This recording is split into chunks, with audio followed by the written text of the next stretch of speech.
En el desarrollo de la historia, la civilización islámica ha sido uno de los más grandes logros de la humanidad. Un poder mundial que se funda simplemente en la fe. Una revolución espiritual que daría forma a las naciones de 3 continentes y pondría en marcha un imperio.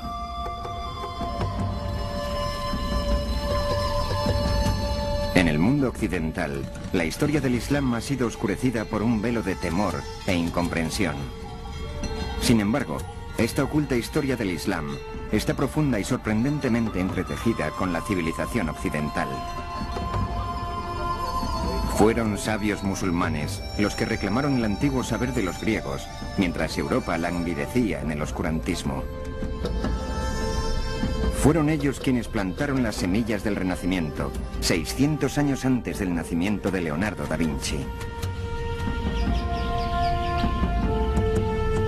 Desde la manera de cuidar a los enfermos, hasta los números que utilizamos para contar, las culturas de todo el globo han sido influidas por la civilización islámica.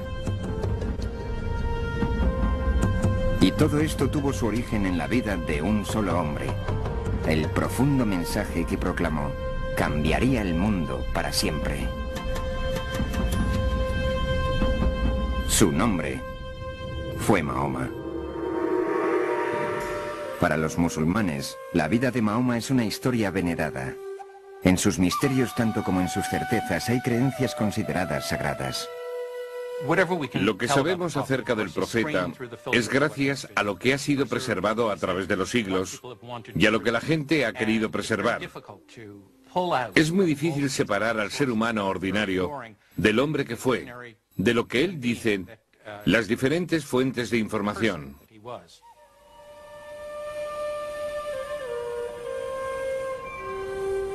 Sabemos que Mahoma nació alrededor del año 570 después de Cristo, en la calcinada península de Arabia.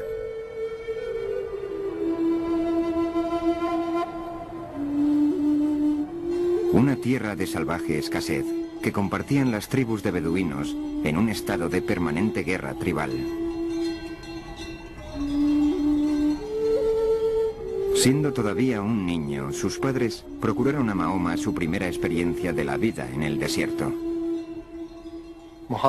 Mahoma nació en la Meca, pero fue enviado a vivir con los beduinos porque la gente, incluso en la población de la Meca, creían que los beduinos eran los guardianes de los valores más profundos de la cultura árabe. Y los beduinos pensaban que la gente de la población habían perdido las raíces de la cultura árabe, la poesía, el arte de cuidar rebaños y todas las cosas que ellos hacían de manera magistral. Cuando Mahoma tenía 6 años, murieron sus padres, y él quedó bajo la tutela de su tío, el jefe de su clan. El hecho de ser un advenedizo le hizo adquirir una singular perspectiva.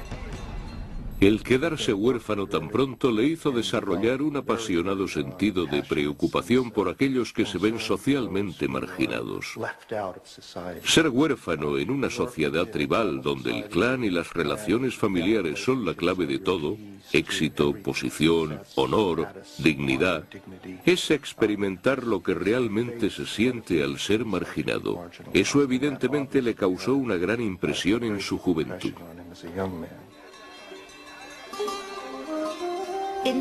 Por un lado, el hecho de crecer sin padres, por supuesto, le perjudicó. Pero por otro lado, él era muy adaptable. Tenía muchos padres, tenía muchas madres, así que eso le hizo el hijo de todos.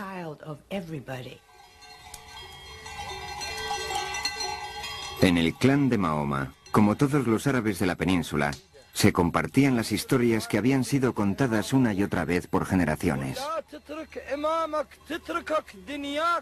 La civilización árabe preislámica era una cultura principalmente oral. Había gran respeto y admiración por la gente que podía expresarse oralmente, y especialmente por aquellos que podían recitar poesía en cualquier momento. La gente más importante de la tribu eran poetas. Cantaban las glorias de la tribu, contaban la historia de la tribu. Para el beduino, la palabra tenía una importancia mística. Los poetas unían la tribu con sus antepasados y celebraban valores más antiguos que la memoria. La poesía era el lazo que unía a los beduinos, celebrando sus victorias y lamentando sus derrotas. Los poemas en sí mismos, como los poemas de Homero, celebraban la ética heroica y al mismo tiempo daban a entender de la manera más profunda la tragedia que esas guerras, esa ética de guerra tribal constante, suponía para la gente.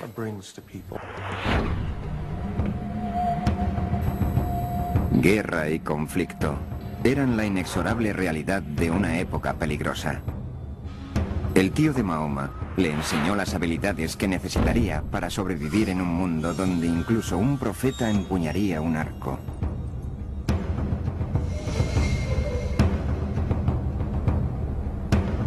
En un yermo castigado por los elementos y carente de agua, la rivalidad ocasionada por un pozo podía provocar un feudo de sangre durante generaciones. Una verdadera rivalidad, verdaderas batallas y algunas veces bastante sangrientas, de modo que la lealtad de los individuos se dirigía a la familia y en mayor escala a la tribu. Sin la protección de la tribu, nadie podía salir adelante. Esparcidas por la península existían incontables facciones, todas empeñadas en amargas luchas, cada una defendiendo sus valiosos pastos, las rutas comerciales y, lo que es más importante, sus pozos. Hay que comprender que en su mayor parte el terreno es muy seco, así que el agua es algo que todo el mundo considera invaluable.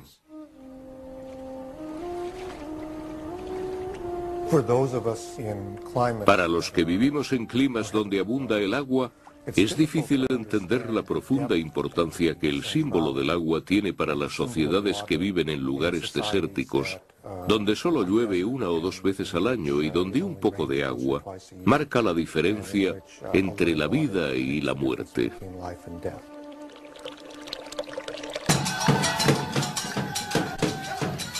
Cada clan tenía sus propios dioses y tótems por separado. Agua y viento, fuego y noche. Todos eran guardados en la ciudad de caravanas de la Meca, en un santuario de madera, piedra y tela. Lo llamaban Kaaba, que en árabe significa cubo. Los árabes preislámicos adoraban una variedad de espíritus que generalmente tenían una orientación animista y que algunas veces estaban asociados con cosas naturales como árboles, rocas o manantiales. La Kaaba de la Meca era uno de los santuarios centrados en un particular grupo de deidades. Se decía que el patriarca hebreo Abraham había construido la Kaaba siglos antes y que una piedra negra sagrada que se guardaba en el interior había caído del cielo. En estos tiempos turbulentos, la Kaaba proporcionaba un lugar pacífico. Solo aquí, los beduinos se doblegaban a una tregua temporal antes de regresar a sus conflictos en las arenas. Había un lugar central alrededor de la Kaaba, un recinto sagrado donde en los tiempos preislámicos todos tenían que deponer las armas. Esto, por supuesto, facilitaba el comercio, porque significaba que no se podían continuar los feudos cuando se estaba comprando o vendiendo. La importancia espiritual y económica de la Kaaba y la Meca son algo difícil de separar en lo que se refiere a los árabes preislámicos. La Kaaba hacía de la Meca un vibrante centro comercial. Aquí se podían encontrar incienso arábico, perfumes exóticos y especias indias, sedas chinas y linos egipcios. Pero quizá el mejor tesoro que se podía encontrar en la Meca era la rica mezcla de culturas. Por la ciudad pasaba gente que podía relatar todo tipo de interesantes experiencias de lugares lejanos. La religión local era mixta. Había cristianos y había judíos. También había árabes del desierto que seguían un tipo de religión animista. El mundo de Mahoma era un centro de comercio que conectaba el mar Mediterráneo con el Océano Índico, comunicando los envejecidos imperios de Bizancio y Persia con los grandes bazares de India y China.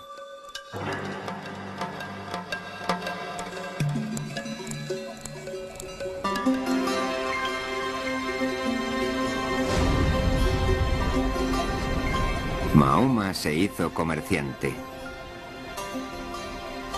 De hecho, tenía una gran habilidad para el comercio. A la edad de 25 años, mientras que conducía una caravana dirección norte hacia Siria, su talento llamó la atención de la dueña del cargo, una viuda rica llamada Khadija. Estaba tan impresionada con Mahoma que le propuso matrimonio. Khadija. Bueno, pienso que fue su mentora, además de su mujer. Una mujer muy fuerte, con su propio negocio y a la que Mahoma ayudaba. Formaban un gran equipo y estoy segura de que él aprendió mucho de ella. Él tenía muchos contactos entre los mercaderes que venían de diferentes partes del mundo y que pasaban a través de la península arábiga. Creo que era un hombre muy inteligente y de mente muy abierta. Era capaz de comunicarse con una gran variedad de gente. Debió ser un hombre con mucho carisma. Mahoma tenía don de gentes y se le daba bien resolver disputas. Una vez, cuando tuvieron que hacerse reparaciones en la Kaaba, los jefes de los clanes disputaron sobre quién tendría el honor de volver a poner en su lugar la sagrada piedra negra. Antes de que pudiera desencadenarse la violencia, Mahoma propuso una solución equitativa.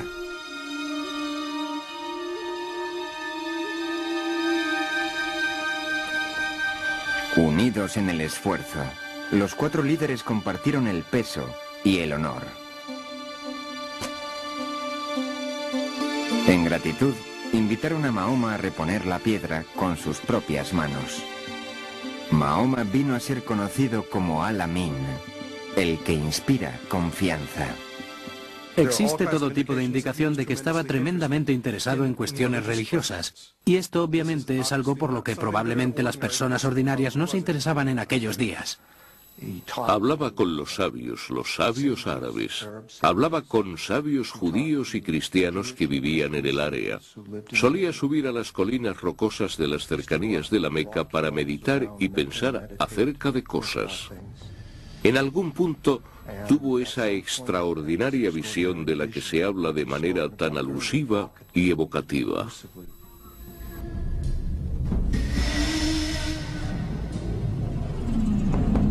En una cueva cerca de la Meca, Mahoma tuvo una experiencia que constituiría el momento decisivo de su vida. Se dice que un ángel se le apareció con forma de hombre, dándole instrucciones para hablar en el nombre del Dios omnipotente. Para Mahoma, este fue un momento tan profundo como intensamente perturbador. Uno imagina lo que significaría para una persona normal socialmente. Tal vez poco corriente debido a su intensidad por cosas como justicia social y la búsqueda del sentido de la vida, pero sin poseer nada que pueda parecer milagroso a sus conocidos. Y entonces de repente haber escuchado esta voz y luego esa voz saliendo de él para hablar y proclamar a otras personas.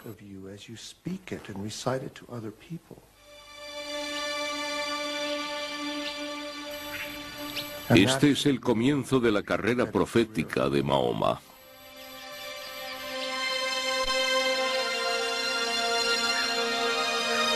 Los meses siguientes traerían más revelaciones.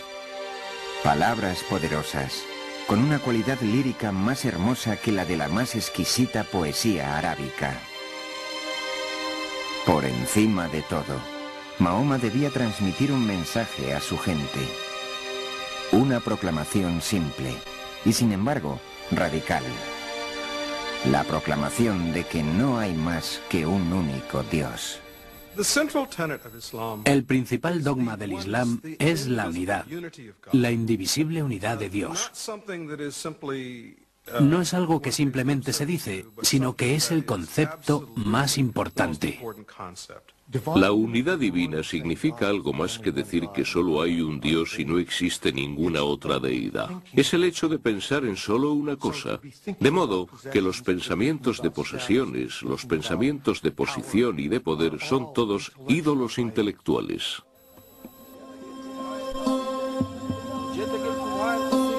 Las implicaciones de esto resultaron asombrosas.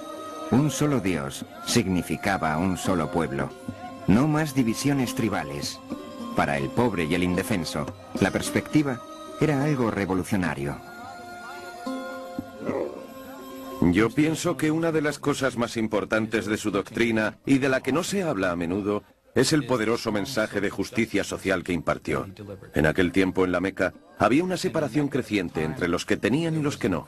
Él insistió en erradicar esto, insistió en la idea de compartir la riqueza, y fue este mensaje de justicia social lo que creo que hizo que fuera escuchado por muchos. Junto con el Islam apareció un nuevo orden, una nueva forma de vida. Y era una hermosa forma de vida en la que todos eran iguales, negros, blancos, hombres, mujeres y niños. De modo que tenía ese tipo de atractivo universal que creo que posibilitó la rápida expansión del Islam.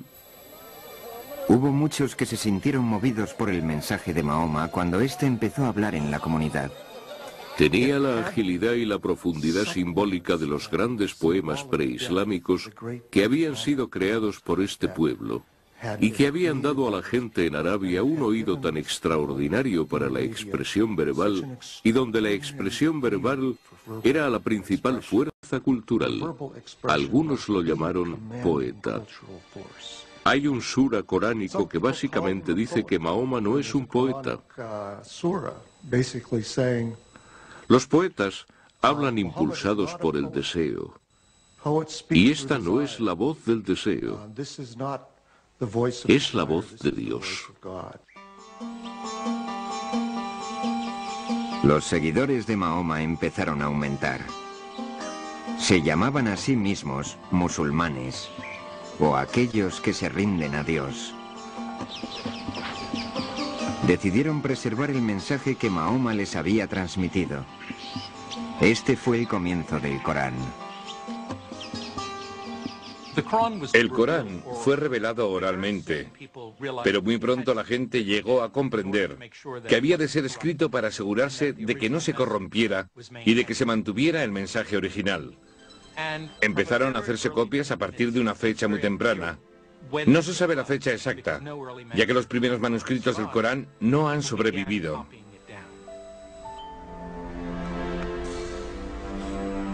El Corán es una revelación de enseñanza espiritual, una guía ética y social. Fue revelado en árabe y se mantiene en árabe. Lo más extraordinario acerca del Corán es su naturalidad. Puede hablar de poderosos temas cósmicos de manera íntima, de modo que el poder y la ternura viven constantemente unidos en el lenguaje coránico.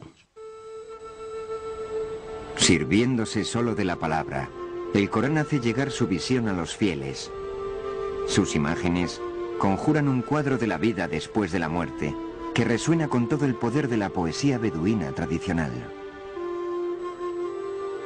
Imaginémonos en el desierto rodeados de polvo y un sol cegador. Vistes mantos para cubrir tu cuerpo porque el viento es algo que podría arrancarte la piel de la cara y entonces entras en un oasis. La temperatura desciende dramáticamente. Hay una especie de quietud. El viento ha cesado de aullar. Por todas partes ves verde y colorido.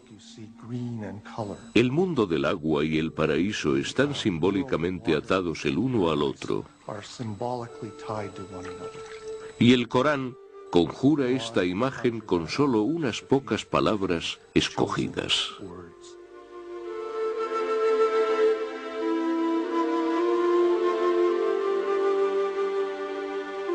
Sin embargo, a pesar de todas las imágenes del paraíso, en el Corán no hay una descripción fácil de Dios. el misterio todavía subsiste. Es muy difícil hablar de Dios sin tratar de darlo forma. Generalmente se tiene una visión antropomórfica de Dios. Lo convertimos en una proyección de nosotros mismos. Esa es la razón por la que los musulmanes no son dados tradicionalmente a la escultura. Creen que constituye un riesgo. El Corán evita este peligro constantemente cambiando los pronombres, de modo que en realidad uno no puede dar forma a Dios o percibir ninguna imagen física. En lugar de la imagen física de Dios o de Mahoma, es la belleza del mismo Corán lo que se celebra en el Islam.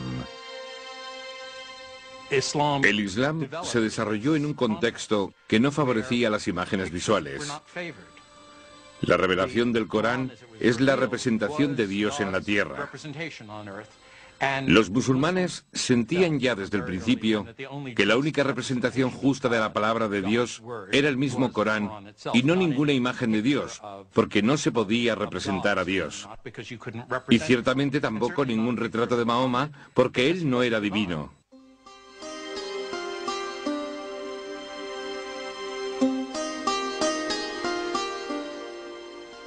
Algunas veces, en ciertos lugares, se hicieron representaciones del profeta Mahoma, pero estas no son imágenes religiosas.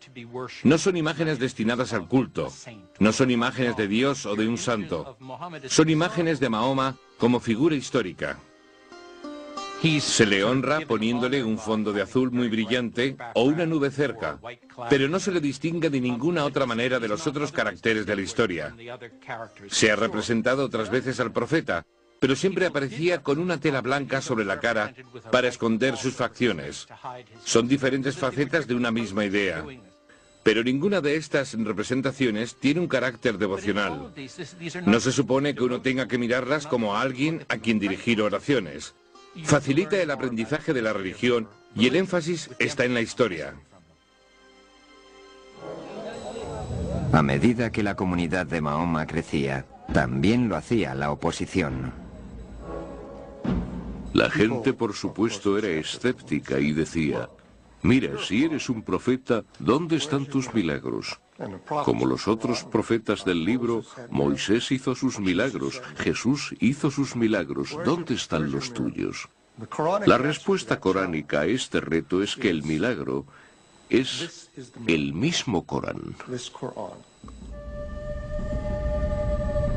Pero este no era milagro suficiente para un pueblo que se definía a sí mismo por los dioses de sus ancestros y los tótems de su tribu. Sus dudas se incrementaban.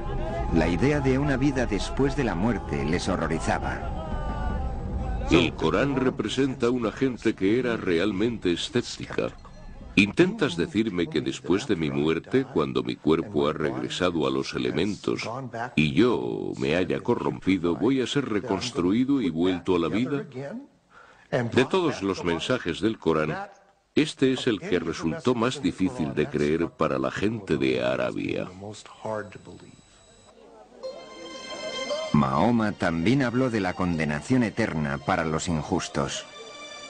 Utilizó un lenguaje de imágenes apocalípticas al hablar de los signos del final de los tiempos, cuando las montañas se derrumbarán y los cielos se enrollarán como pergamino. Entonces cada cual conocerá la responsabilidad que tiene por sus acciones. Hace referencia del destino que tienen todos los injustos en el fuego. Para los no creyentes, el juicio divino que invocaba Mahoma era un insulto. El desmantelamiento de su herencia y de sus costumbres, profundamente perturbador. Era una amenaza para su orden social, para su tradición milenaria y también para su economía, debido a la importancia del peregrinaje al santuario de la Kaaba en la Meca. A medida que aumentaban los seguidores de Mahoma, la estructura social de la ciudad de caravanas empezó a deshacerse. Los negocios sufrieron cuando los peregrinos y los comerciantes, preocupados por su seguridad, abandonaron la ciudad. Los líderes tribales decidieron que Mahoma y su mensaje debían desaparecer permanentemente. No querían que se hiciera con el mando. No querían que hiciera tambalear el control que ejercían sobre la ciudad. Le pusieron las cosas muy difíciles. Incluso planearon su asesinato. Querían mantenerle alejado de la Kaaba. Intentaron expulsarle de la ciudad. Exigieron del tío de Mahoma que privara al profeta de la protección de su clan. Esto hubiera abierto un camino para su asesinato sin la posterior amenaza de desquite. Pero su tío se negó. Las líneas de la batalla fueron marcadas. Nada que no fuera una guerra tribal podría ya solucionar el conflicto. Claramente a Mahoma se le pide que haga cosas extraordinarias. Ha de decir a los beduinos que renuncien a sus nociones de dioses múltiples, que renuncien a su apego a los ancestros, a la guerra tribal y a su forma de vida. Estas cosas podían hacerle y le hicieron objeto de desprecio, persecución y ataque.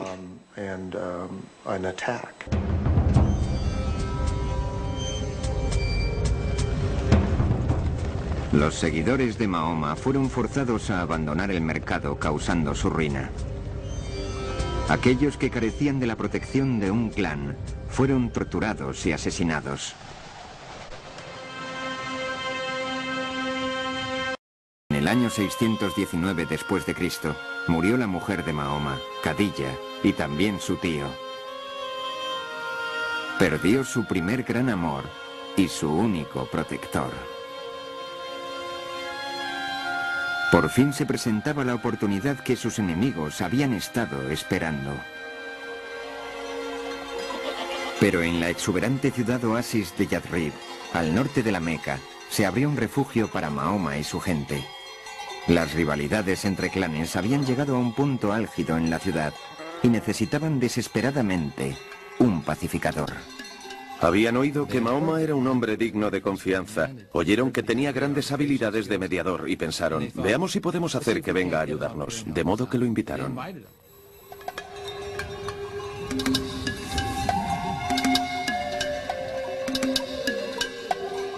Mahoma aceptó viajar a Yathrib para solucionar sus disputas, a cambio de un refugio seguro para su gente. Abandonar el lugar de sus ancestros, sus familias y tribus, fue la prueba definitiva de devoción para los seguidores de Mahoma.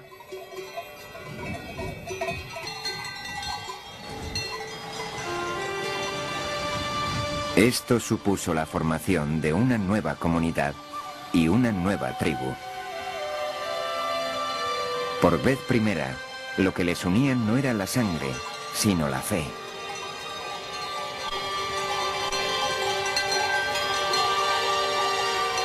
En el curso de un solo viaje de caravana, es donde el Islam marca su verdadero comienzo. Su viaje se conoce con el nombre de Égira. El año 622 del calendario cristiano marca el año 1 musulmán.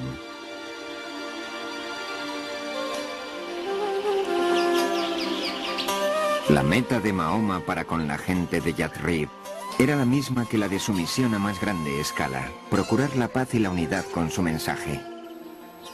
Se le pedía que hiciera de figura salomónica para solucionar las tensiones que mediaban entre tribus que parecían irreconciliables.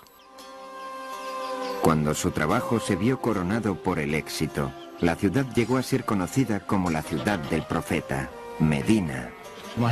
La gran tarea de Mahoma en Medina consistió en intentar un acercamiento entre diversos grupos y formar una comunidad de creyentes de manera que la gente quedara unida en una especie de armonía.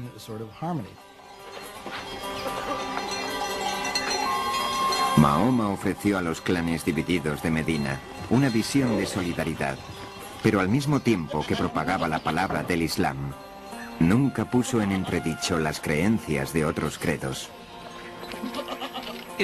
El Islam se ve a sí mismo en buenas relaciones con las anteriores religiones, como el judaísmo y el cristianismo. Consideran su gente como gente del libro. Creen que Dios se ha dado a conocer a la humanidad muchas veces, pero cada vez la gente ha acabado desviándose.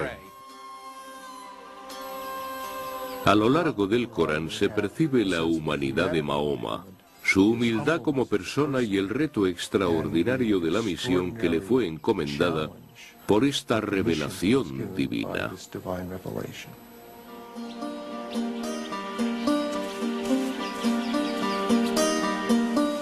A medida que la comunidad musulmana crecía en Medina, se desarrolló una vida de devoción simple y ritual. Un esclavo abisinio liberado, llamado Bilal, fue el primero en llamar a los fieles a la oración en la casa de Mahoma. ¡Allahu Akbar! ¡Allahu Akbar! Fue la primera mezquita. ¡Allahu Akbar! ¡Allahu Akbar! ¡Ashhadu an la ilaha illallah! La llamada a la plegaria contiene el primer pilar del islamismo, que es la afirmación de la unidad de Dios. La ilaha illallah es la bella frase que muchos musulmanes repiten una y otra vez en su mente o de palabra para recordarse constantemente a sí mismos la unidad de Dios y la unidad sobre la que debemos enfocar nuestras vidas.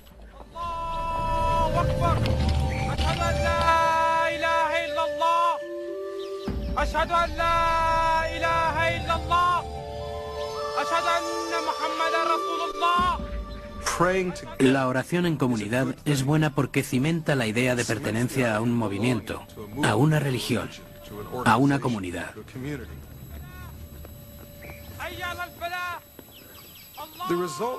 El resultado es algo muy poderoso, incluso para un observador no creyente, alguien que profese otra religión. Realizamos una serie de gestos cuando rezamos en adoración a esa unidad. Nuestros cuerpos, nuestras mentes y nuestras almas se unen en el momento de inclinarnos y tocar con la cabeza en el suelo dirigidos al mismo centro. ¿Qué símbolo de unidad podría ser más poderoso? Se dice que durante su estancia en Medina, Mahoma recibió una revelación, instruyendo a los que oraban a hacerlo en dirección a la Kaaba de la Meca. Aunque llena de ídolos paganos, seguía siendo el santuario de Abraham, el primer creyente en el Dios único y verdadero. Pero mientras los musulmanes oraban en dirección a la Meca, sus enemigos estaban reuniendo fuerzas. Su meta, exterminar a los musulmanes.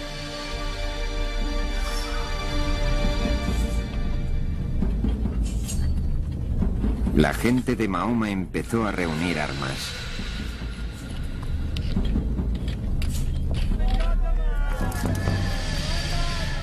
Aunque los musulmanes se prepararon lo mejor que pudieron, eran superados en número y en fuerza. Reunieron una fuerza de solo 313, en su mayoría viejos y muchachos con unas pocas armas. Mientras tanto, se acercaba una fuerza de 1000 hombres de la Meca fuertemente armados.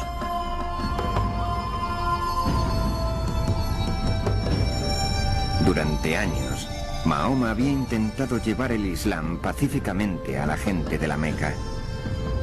Había llegado la hora de luchar.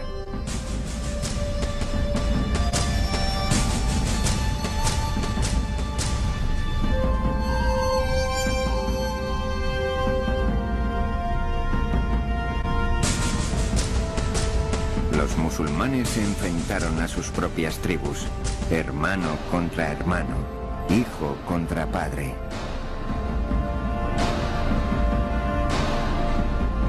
Sin embargo, marchaban llevando una poderosa arma, la apasionada creencia en su fe. Las tropas de Mahoma lucharon con la confianza en la voluntad de Dios como guía.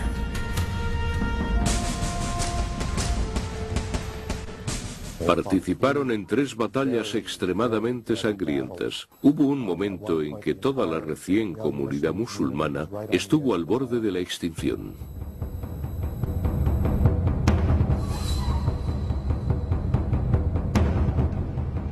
Durante 3 años el ejército musulmán se mantuvo en pie, a pesar de su increíble desventaja.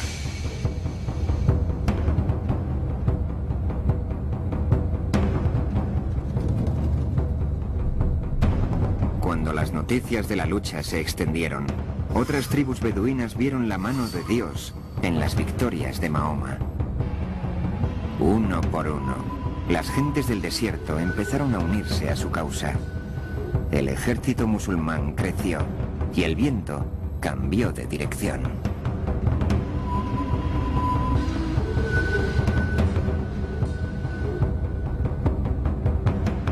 Las fuerzas musulmanas avanzaron hasta las inmediaciones de la Meca. Fue un furioso sitio que se prolongó casi un mes, hasta que finalmente la ciudad cayó en poder de Mahoma.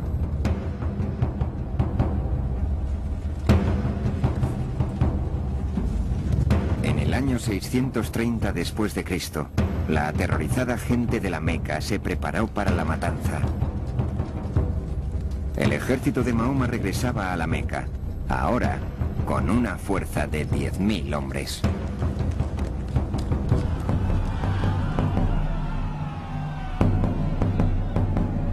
Los derrotados conocían el terrible destino que les esperaba. Según las costumbres de la lucha tribal, la gente de la Meca solo podía esperar una gran venganza. Por lo general se mataba a los hombres, y las mujeres y los niños eran vendidos como esclavos. En una guerra tribal no había misericordia para el vencido. En esto, por supuesto, no eran diferentes de otros pueblos.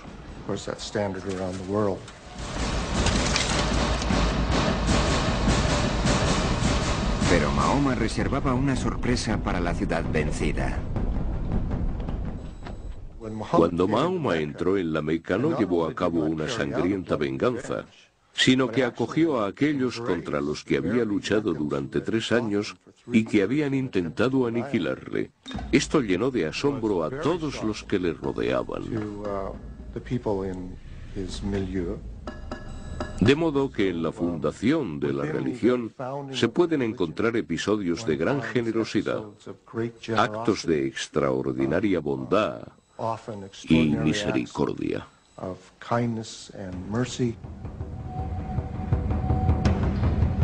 Pero no todo en la Meca escapó a la ira de Mahoma. Enardecidos con la victoria, sus tropas marcharon en dirección a la Kaaba. Marcharon 7 veces alrededor del santuario, mientras que aquellos que habían venido a buscar protección apelaban a sus ídolos. Pero Mahoma no había venido a destruir a los paganos. Venía a por sus ídolos. Levantó su bastón y los dioses tribales de sus antepasados fueron reducidos a polvo. El hecho de que Mahoma entrara en la Meca, se dirigiera al santuario y destruyera los ídolos que había dentro tiene una gran importancia cultural y simbólica en el Islam. Al destruir los ídolos estaba destruyendo el sistema tribal, en el cual cada tribu tenía su propio dios independiente.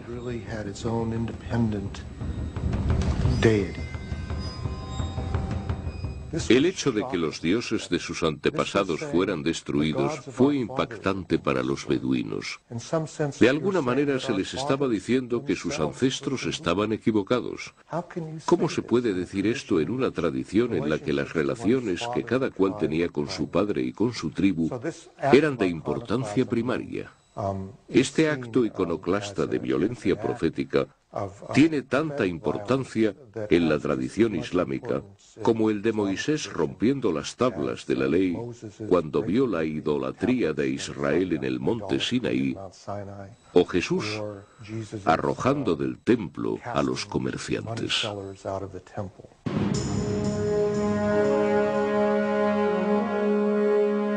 La destrucción de los ídolos supuso un nuevo principio, una ruptura con el pasado y la creación de una nueva y poderosa fuerza.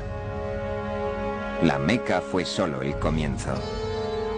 Una después de la otra, las tribus de la nación fueron asimiladas y unidas bajo la bandera del Islam. Se había iniciado una comunidad de fe, nacida de la extraordinaria alineación de historia, personalidad y convicción.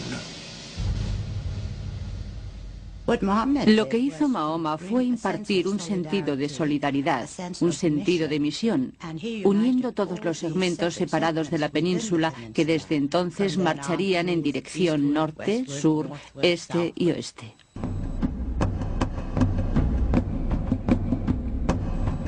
Poniendo rumbo al norte, los musulmanes barrieron el actual Líbano y Siria.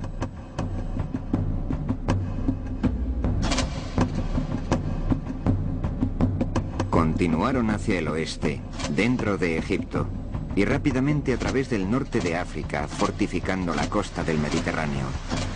Solo se detuvieron frente al mar. A partir del año 622, el año 1 del calendario islámico, su crecimiento fue explosivo.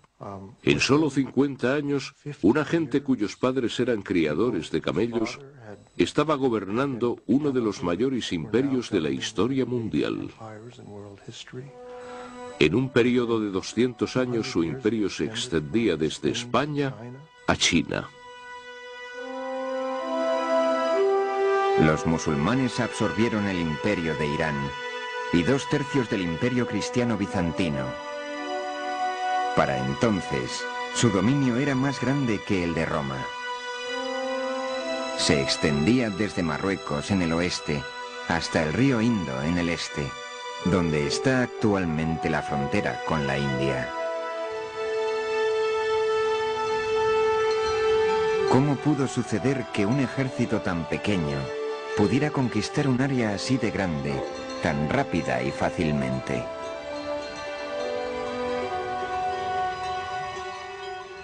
El éxito del Islam, al expandirse por el Oriente Medio Central y a través del norte de África, fue debido en gran manera al hastío de la gente con sus regímenes previos. La idea de que los musulmanes se pasearan por el mundo diciendo «conviértete o muere», en realidad no es exacta en absoluto. No gobernaron con mano dura. En realidad permitieron que los pueblos conquistados mantuvieran sus propias estructuras administrativas. Permitieron que los cristianos y los judíos conservaran sus leyes religiosas y se gobernaran por ellas. De modo que en muchos casos los pueblos conquistados no percibieron la presencia del nuevo régimen como algo intolerable. De hecho, para los individuos que se sentían explotados y atropellados por un opresivo y a menudo parasitario sacerdocio, la idea de que el Islam era una religión esencialmente libre de clero debió de ser muy atractiva.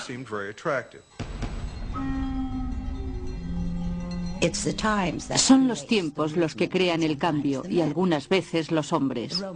El imperio romano se había derrumbado y el imperio bizantino no era suficientemente fuerte. Existía la necesidad de una nueva visión, una nueva forma de mirar la vida, y creo que lo que sucedió es que en aquel tiempo la visión de Mahoma rellenó el vacío que existía en esas sociedades. Necesitaban algún tipo de solidaridad en sus vidas. Las lecciones del Corán, que tuvieron tanto éxito entre los musulmanes de Medina y la Meca, probarían ahora su eficacia a una escala global. Mientras la conquista barría Siria, los musulmanes asistían a sus plegarias del viernes en la iglesia de San Juan Bautista, en Damasco, permitiendo que su congregación cristiana continuara con sus servicios dominicales. Uno junto a otro, los dos credos compartían el mismo edificio, en paz.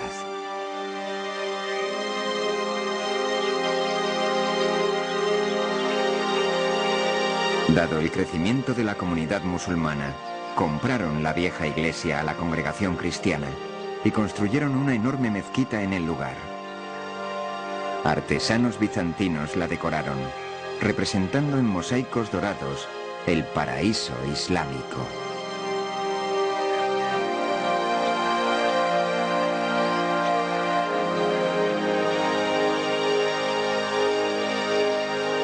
La gran mezquita de Damasco se convertiría en un modelo para las mezquitas que se construirían en todo el imperio.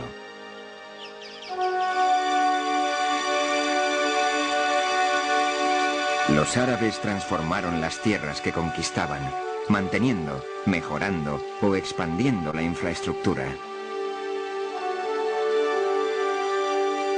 En Túnez, construyeron sobre ruinas romanas. Diseñaron un ingenioso sistema para purificar el agua, sirviéndose de la gravedad para separar el agua fresca de los sedimentos. Formando parte del sistema, había dos enormes estanques que construyeron fuera de las murallas de la ciudad.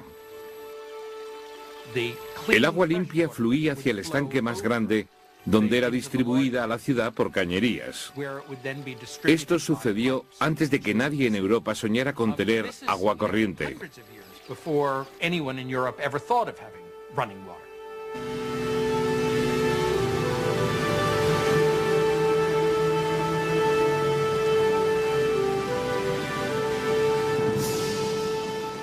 Por todas partes se encuentran proyectos para transportar agua desde las montañas hacia las planicies donde el agua escaseaba. Resucitaron elaborados sistemas de irrigación, llenando los viejos acueductos de piedra con valiosa agua.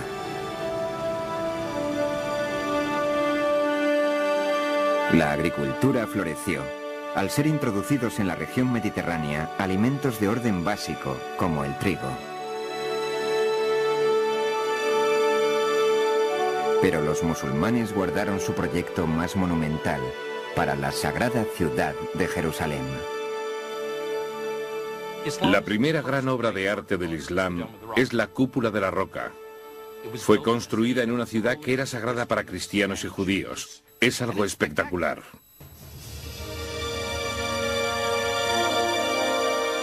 Como en el caso de la Meca y la Kaaba, el significado de este sagrado enclave se remonta a Abraham, pues se dice que la roca del interior fue el lugar donde Abraham casi sacrificó a su hijo.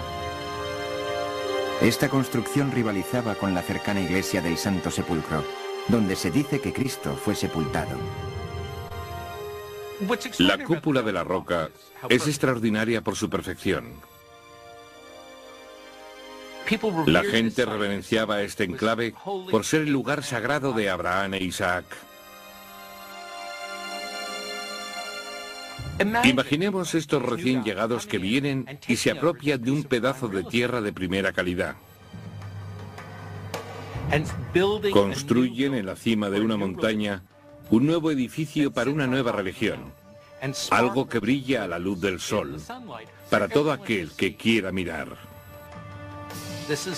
Esto no es algo pasajero, es algo de gran importancia. El Islam ha venido a quedarse. En tan solo 100 años, Mahoma había cambiado el mapa político y espiritual del mundo, y sus seguidores se establecieron en un imperio más grande que el romano. Pero Mahoma jamás vivió para verlo.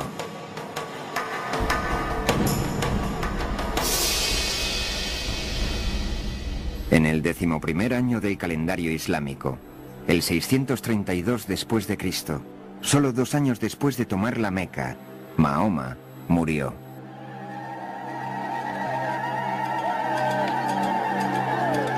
Medina se sumió en la desesperación. Durante días, la ciudad se vio consumida por el dolor y la ceremonia. Se sabe que Mahoma quería ser enterrado con sencillez, con nada que marcara su tumba. No quería que la gente fuera a adorar su tumba, porque eso hubiera interferido con su adoración a Dios. Dios les había hablado solo a través de Mahoma. Ahora que el profeta les había dejado, quizá Dios también les abandonaría. La muerte de Mahoma supuso una crisis para la joven comunidad islámica. La cuestión de la sucesión era lo que realmente preocupaba a la gente. En este punto hubo una divergencia de opinión referente a cómo debería elegir la comunidad a un nuevo líder. Según la facción de los chiitas, Mahoma había ya designado como sucesor a Ali, su yerno y primo. La opinión que llegó a ser la de la mayoría, o la opinión suní, declaraba que Mahoma no había elegido sucesor durante su vida, pero que había dicho que eligieran a alguien entre los miembros de la comunidad o entre los ancianos. Y de una casa salió un hombre que había de ser su sucesor, Abu Bakr. Se dirigió a la gente y dijo: si adoráis a Mahoma, sabed que está muerto. Si adoráis a Dios, sabed que Él vive para siempre. Este es el secreto del poder y de la profunda influencia del Islam, la fuerza unificadora de un solo Dios misericordioso y compasivo, el poder de un pueblo unido por una fe común. Mahoma no encabezó la conquista, ni creó el imperio que había de venir. Fue el poder transformador de su mensaje quien lo hizo. De ese mensaje emanaría una fuente de conocimiento que transformaría a la humanidad a medida que el Islam continuaba extendiendo su influencia. Habría una nueva era esperando a los musulmanes. Estaban destinados al conocimiento, a nuevos horizontes y a un choque de poderes que no había sido visto nunca en la historia del mundo.